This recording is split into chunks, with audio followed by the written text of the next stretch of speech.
truly, this is psychopath behavior. Not only are they holding on to the hostages, they're also still shooting at Israeli soldiers. Hamas is playing games. That's what we saw with the macabre spectacle yesterday. The Trump deal forced Hamas to give up the hostages and lets Israel hold on to half of Gaza. Tonight in the Middle East, fragile peace and a president stretched thin.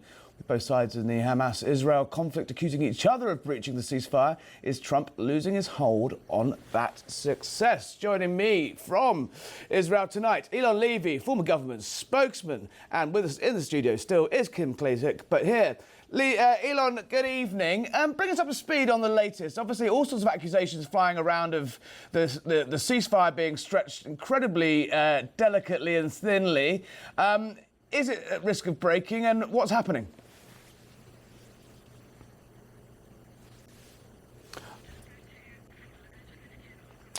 All right, hold on, stay there, Eylon, and we can't actually hear you. Kim, President Trump obviously heralded his ceasefire just a couple of weeks ago in the Middle East as a great moment. It put him on the map.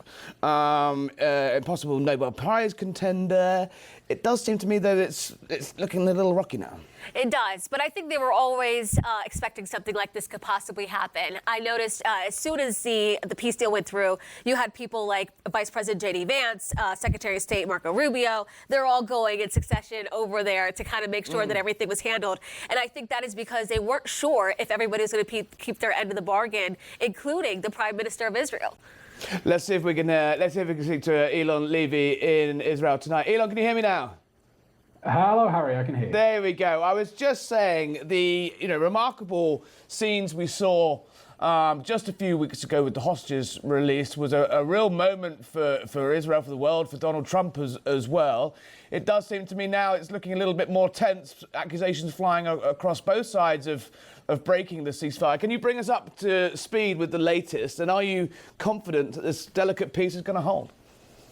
Well, right now, Israel is trying to get Hamas to uphold its side of phase one of the ceasefire. It is still holding on to 13 bodies of hostages it murdered, and we know it's playing games. Just yesterday, Israel released shocking drone footage of Hamas terrorists burying body parts and then digging them back up again to hand them over to the Red Cross. I mean, truly, this is psychopath behavior.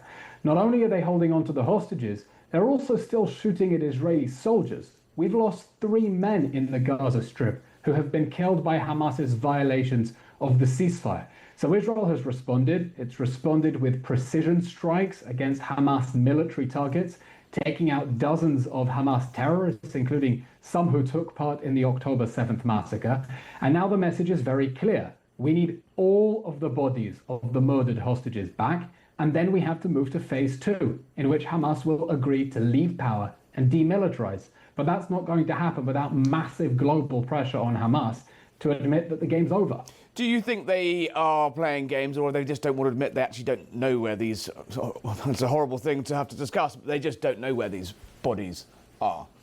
Hamas is playing games. That's what we saw with the macabre spectacle yesterday of taking body parts, burying them, and then revealing them again for the Red Cross. We know that they're trying to buy time. And the reason Hamas is trying to buy time is it doesn't want to move to phase 2 of the ceasefire, because phase 2 of the ceasefire is effectively Hamas's surrender. It's Hamas relinquishing power, laying down its arms, and Hamas doesn't want that. It's a jihadi army whose reason for existing is to continue waging jihad until Israel is destroyed. Now, Harry, let me tell you something even more disturbing. A new Palestinian poll dropped yesterday showing that Hamas has become more popular since the October 7th massacre. It's by far the most popular Palestinian political party. It would win a landslide in presidential elections, and a third of Palestinians say that their support for Hamas has increased since the massacre. So unfortunately, if Hamas thinks that declaring and waging this war has made it stronger, it's going to be in no rush to admit defeat in this war and let everyone move on. Wasn't that one of the major problems with I think it was Douglas Murray that described this, the deal as unpalatable and naive, in the fact that actually this was kind of always going to happen. The biggest flaw in the Trump, Witkoff, Kushner terms is when you get about a third way down that 20-point plan, and it suddenly says Hamas are going to put their guns away and march off into the sunset and not be prosecuted for their crimes or not be held accountable for it. And a lot of people said, well, how the hell is that ever going to happen? Not least, it's incredibly uncomfortable for the Israeli side. But as you say so clearly there, these guys are not just going to walk away peacefully. You're right. No one expects Hamas to waltz into the sunset. So was it naive to sign? Was it naive? My point being, I suppose, was it naive to sign it? That's not a flaw in the Trump plan. That's the genius of the Trump plan. Because previously, every ceasefire deal let Hamas hold on to hostages as insurance for a full Israeli withdrawal from Gaza so they could plot the next October 7th. The Trump deal forced Hamas to give up the hostages and lets Israel hold on to half of Gaza as insurance that Hamas will relinquish power in the other half of Gaza. The deal says the hostages out first, and then we'll talk about the day after. And it's clear, Hamas does not want to demilitarize, it does not want to relinquish power, it certainly doesn't want to de-radicalize the Gaza Strip, and that is why we need global pressure on Hamas's patrons, its state sponsors, Qatar, Turkey, Egypt, to tell it, game over. If you do not agree to lay down your arms, you are completely on your own. We're not going to support you anymore. Those were the state sponsors that told Hamas they had to free the hostages. They need to tell Hamas now to lay down its arms. Are you confident they are going to do that? It strikes me as the sort of the eye of Donald Trump is now. Well, he's in Asia now. He immediately off the back of the hostages being released, he was back into speaking with Putin, trying to bring Putin to the table. There was talk of a Budapest summit. He's got chaos at home with the government shutdown that's still rumbling on and coming up for a month now. Are you worried that, are you worried that Donald Trump's sort of attention span is moved on, and this is why, Hamas and co are slightly taking the mickey?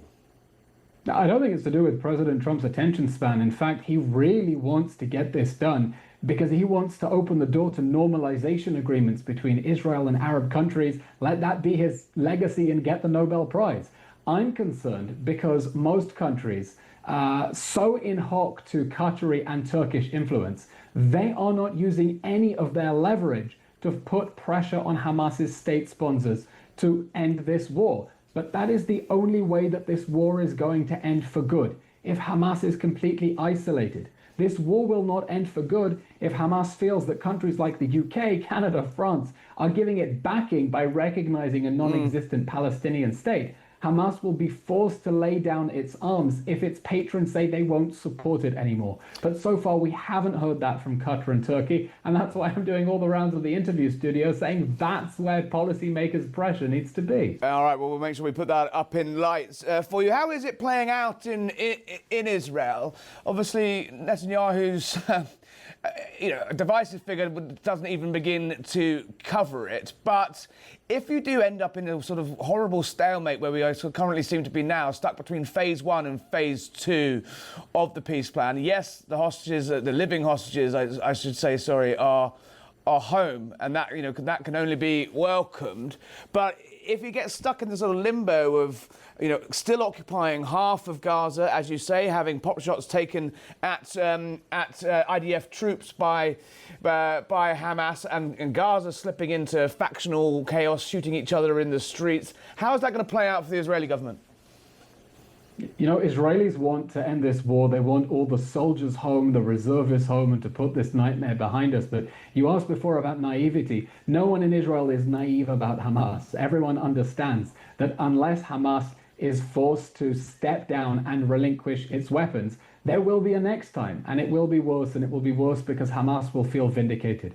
So even the big protest movement in Israel that was calling to bring the hostages home said first bring the hostages home and we'll worry about Hamas later. Israelis know that this may be a long battle because Hamas is ideologically, fanatically sworn to Israel's destruction, but there is a proposal, a plan that the whole world has agreed to now, the Donald Trump peace plan. Israel says yes to all 20 points, and Israel is hoping that other countries will come on board and implement it and pressure Hamas so that this war can end without another recourse to fighting. I think the Prime Minister himself would really much rather put this behind him. He would quite like to get a normalization agreement with Indonesia or Saudi Arabia and use that as an achievement running into the next election.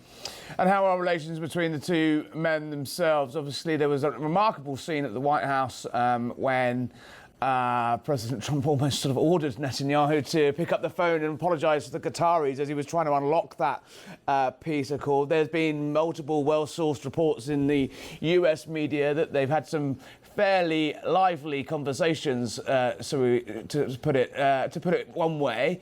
Are relations there good? There was a sort of suggestion that Trump had lost his patience with Netanyahu and believed he'd gone too far in some aspects of pursuing Hamas. You know, I think Netanyahu's recent visit to the White House was his fourth since President Trump was re-elected. And correct me if I'm wrong, I don't think any other world leader has had so many visits, and the relationship. Maybe Zelensky, really, but yeah, I take your point. Maybe Zelensky, but it really is one of the closest relationships. And you know, when Steve Witkoff and Jared Kushner joined an Israeli cabinet meeting, they said, you drove a very hard bargain. We were climbing the wall sometimes, but you know, you were right to be very tough because Israel has its own security interests to protect. And I think there will be frank disagreements behind the scenes, but Israel and the US are completely in agreement. This has to end with Hamas's complete removal, or there will be a next time, and it will be worse. And neither Israel nor the United States want that. We want this war to be over and for the whole Middle East to move on. And the final question, though, are you concerned about, I mean, I've seen it here, the sort of once traditional sort of relationship between Israel and the American right in this country was pretty rock solid. The younger generation and the sort of more online-driven right of the US, large parts of Donald Trump's support base, are openly questioning at best the military relationship with Israel and littered with some pretty horrific anti-Semitism at worst. That it's becoming more and more sort of noisy.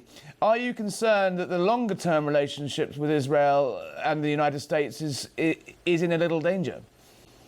There is a lunatic anti-Semitic fringe on the American right, and major problems, I don't need to tell you, on the American left. It's a generational problem. You've got half of young Americans who say they support Hamas, not the Palestinians. I mean, it makes Hamas. Yeah. So I can only hope that, you know, cooler heads prevail and the older generation manages to talk some sense into the young ones about why that relationship has historically been a pillar of America's foreign policy and security.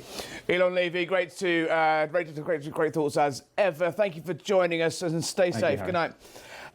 Kim, on that point that Elon was making there about the sort of Donald Trump and Netanyahu, I mean, the force of Trump's unique diplomacy of blending in business, show business, heft, force. Yeah. It was vital to getting that deal across the line in the Middle East. Since then, he has sort of jetted across halfway across the world. He's meeting the Chinese tonight. He was on the phone to Putin. He's pretty much everywhere except the Oval Office right now.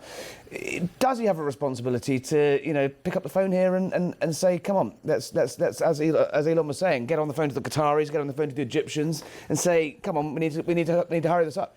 Yeah, I mean, you would think that he would, but I would like to say that I think that the relationship does seem, and I'm an outsider looking in, right? Mm-hmm. It does seem a little bit strained at the moment. Yeah. You had mentioned earlier that, you know, it looked like he wasn't too happy with everything the Prime Minister of Israel was doing. Yeah.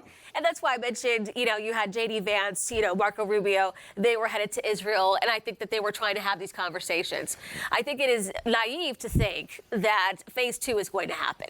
I don't think Hamas is going to disarm themselves. I think that is never going to happen. And so I think getting the hostages back, obviously even those that are no longer with us, is really said and done. And at that point in time, I think they're going to have to, I know it sounds awful, but they're going to have to take out Hamas. And I don't know what that Donald means Trump's or been what that threatening looks it. like. He said, you know, he said a couple of times, he said it on Truth Social, he said it to the media, you know, if you don't play along, you know, we will sort this out. I mean, I don't imagine American troops it would be involved, but would you be comfortable seeing American actively supporting the Israelis more than they're already doing with, say, you know, airstrikes or similar? If it takes out Hamas, I would be just fine with it. Look, I know you mentioned the younger generation, right? Look, I'm on social media every single day, and I do see this. I do see where there are kids on the right that do not want to support Israel in many different ways, even if it's airstrikes or financially. I see that happening. But at the same time, we're talking about a terrorist organization, and this isn't something that is, in a vacuum, right? We have to make sure that we stay vigilant, even here in the U.S. So I think it makes sense for us to support in some way. Now, whether or not the president is going to do that, whether or not the administration wants to do that, I don't know. Is he going to get pushback from those here in the U.S.? Well, Absolutely. Absolutely. A large part of his base is now it's pretty anti-Israel now. Yeah, you can see it. You can see it. How important do you think that's going to be on the sort of the next generation, who comes next? J.D. Vance has obviously let it be known that he's quite, much more of an anti-interventionist than Trump. He was reported to have raised concerns about striking Iran, which obviously was a key part of unlocking all this. Do you think that the level of anti-Israel rhetoric and feeling within the base is going to shape the next primary to pick the next person who's going to